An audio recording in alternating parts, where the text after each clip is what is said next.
प्यारे छात्रों, इस वीडियो में हम लेकर के आए हैं 9वीं कक्षा हेतु हिंदी कृतिका का पहला पाठ, जिसका नाम है इस जल प्रलय में। इसके लेखक हैं फणीश्वर नाथ रेणु जी।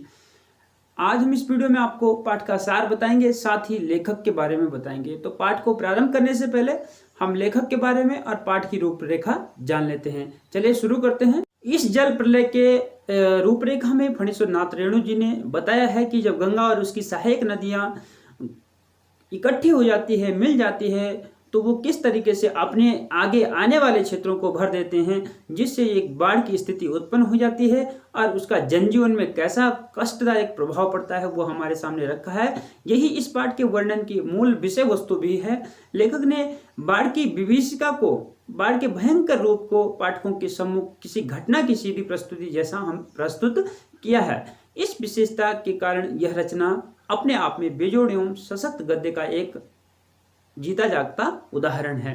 तो कवि ने इसमें बाढ़ को दर्शाया है, कैसी बाढ़ आती है, किस तरीके से जब नदियां अपना रूप लेती है तो क्या क्या होता है। तो चलिए अब हम जो है कवि का परिचय सबसे पहले पढ़ लेते हैं। लेखक फणीश्वर नाथ रेणु जी एक प्रसिद्ध कहानीकार और उपन्यासकार थे, जिनका जन्म 1921 में औराही हिंगना जिला पूर्णिया बिहार में हुआ था, जिसका वर्तमान नाम है कटिहार जिला।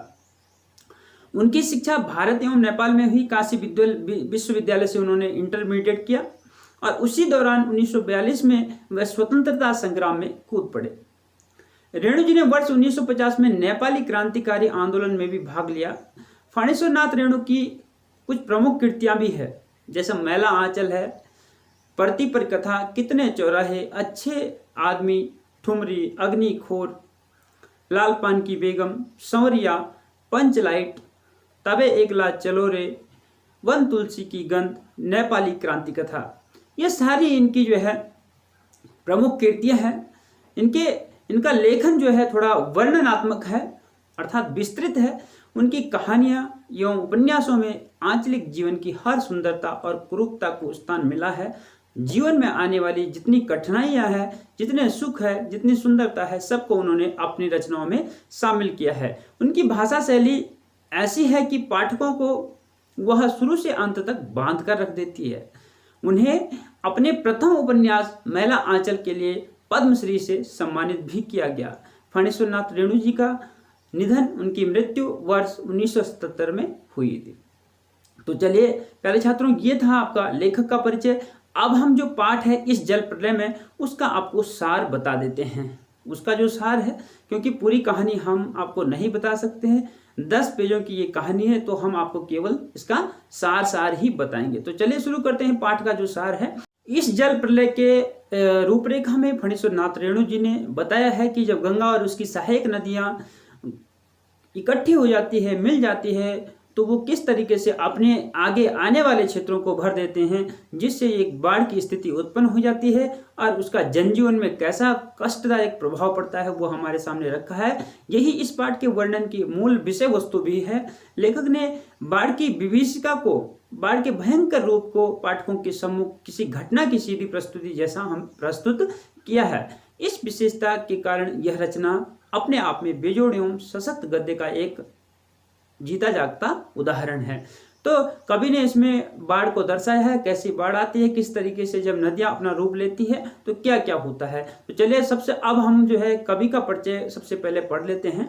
लेखक फणीश्वर नाथ रेणु जी एक प्रसिद्ध कहानीकार और उपन्यासकार थे, जिनका जन्म 1921 में औराही हिंगना जिला पूर्णिया बिहार में हुआ था, जिसका वर्तमान नाम है कटिहार जिला। उनकी शिक्षा भारत एवं नेपाल में हुई। काशी विश्वविद्यालय से उन्होंने इंटरमीडिएट किया और उसी दौरान 1942 में वह स्वतंत्रता संग्राम में कूद पड़े। रेणु जी ने वर्ष 1950 में नेपाली क्रांतिकारी आंदोलन में भी भाग लिया।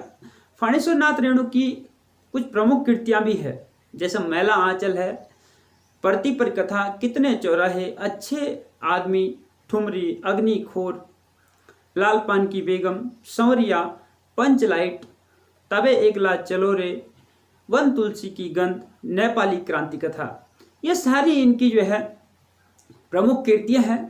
इनका लेखन जो है थोड़ा वर्णनात्मक है, अर्थात विस्तृत है। उनकी कहानियां एवं उपन्यासों में आंचलिक जीवन की हर सुंदरता और कुरूपता को स्थान मिला है। जीवन में आने वाली जितनी कठिनाइयां हैं, जितने सुख है, जितनी सुंदरता है, सबको उन्होंने अपनी रचनाओं में शामिल किया है। उनकी भाषा शैली ऐसी है कि पाठकों को वह शुरू से अंत तक बांध कर रख देती है। उन्हें अपने प्रथम उपन्यास मैला आंचल के लिए पद्मश्री से सम्मानित भी किया गया।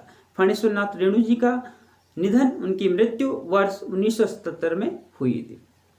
तो चलिए प्यारे छात्रों, ये था आपका लेखक का परिचय।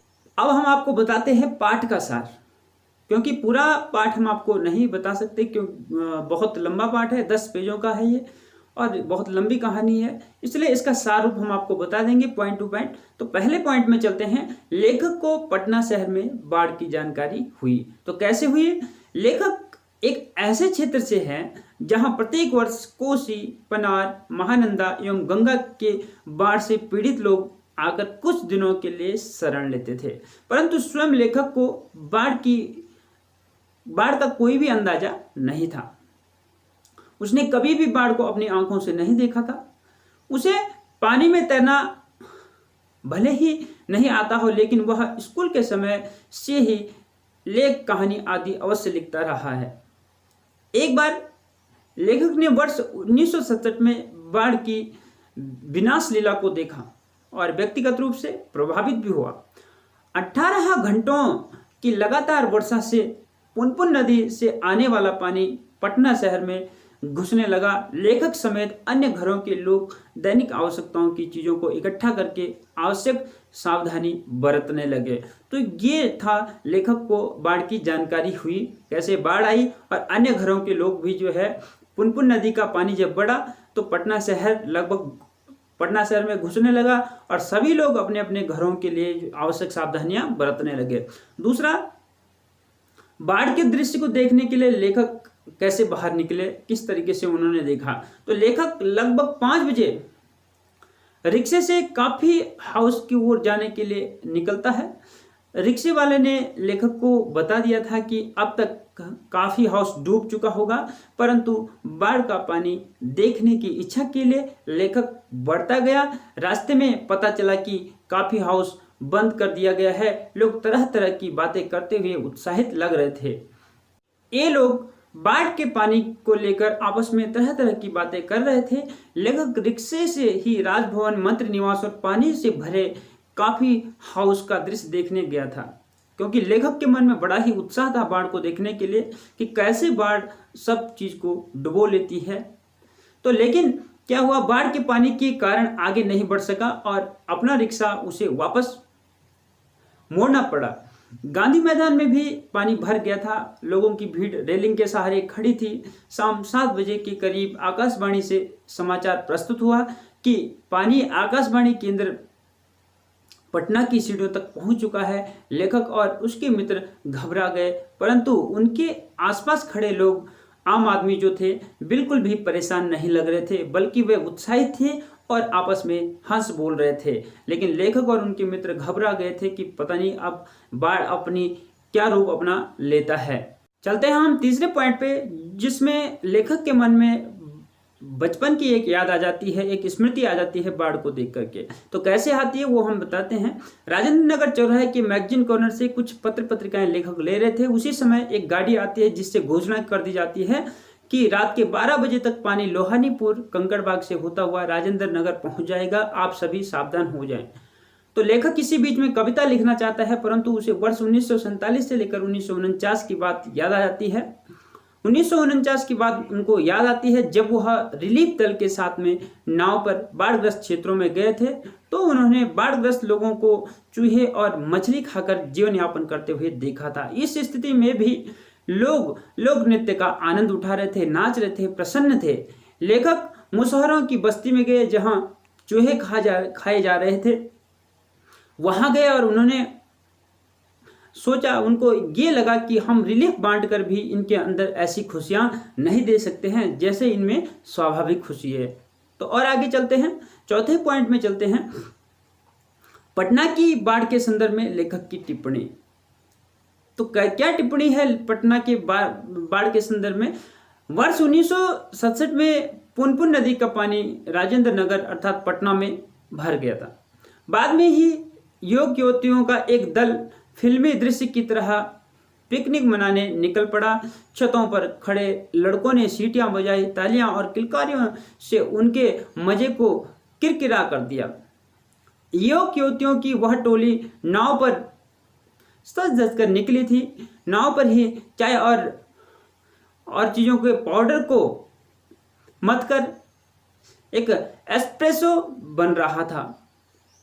दूसरी तरफ एक लड़की रंगीन पत्रिका पढ़ रही थी। फिल्मी अंदाज में गाना बज रहा था। फिल्मी अंदाज में गाना बज रहा था और एक लड़की क्या कर रही थी? पत्रिका पढ़ रही थी। एक युवक घुटने पर कोहनी टेक कर डायलॉग बोल रहा था। इनकी नाव के गोलंबर तक पहुंचते पहुंचते इनका सारा जो फूहड़पन था, जो फालतू की जो बातें थी, वो सभी लुप्त हो गई थी, छूमंतर हो गए थे। अर्थात ये एक फिल्म का दृश्य नाव पे ही चल रहा था। ये सारी बातें लेखक बता रहे हैं। तो जब वो आगे पहुंचे कहाँ तक पहुंचे?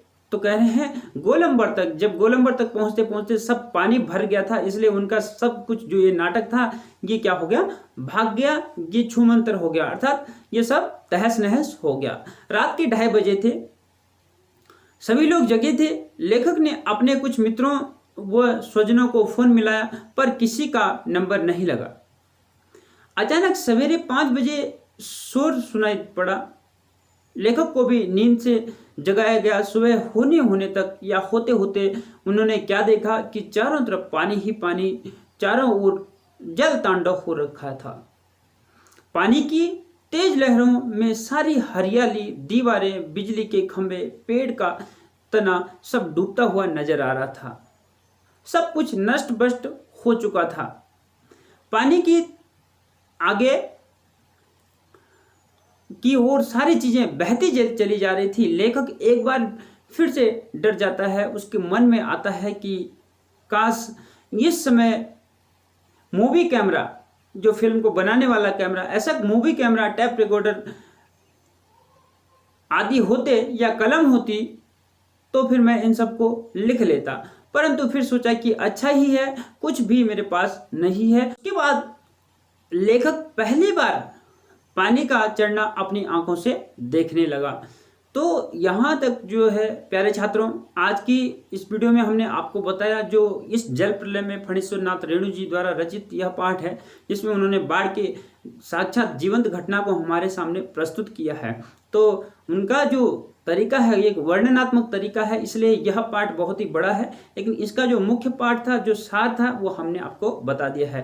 प्यारे छात्रों, आज की इस वीडियो को यहीं पर विराम करते हैं। मिलते हैं हम दूसरी वीडियो में दूसरे भाग के साथ। तब तक के लिए नमस्कार, धन्यवाद।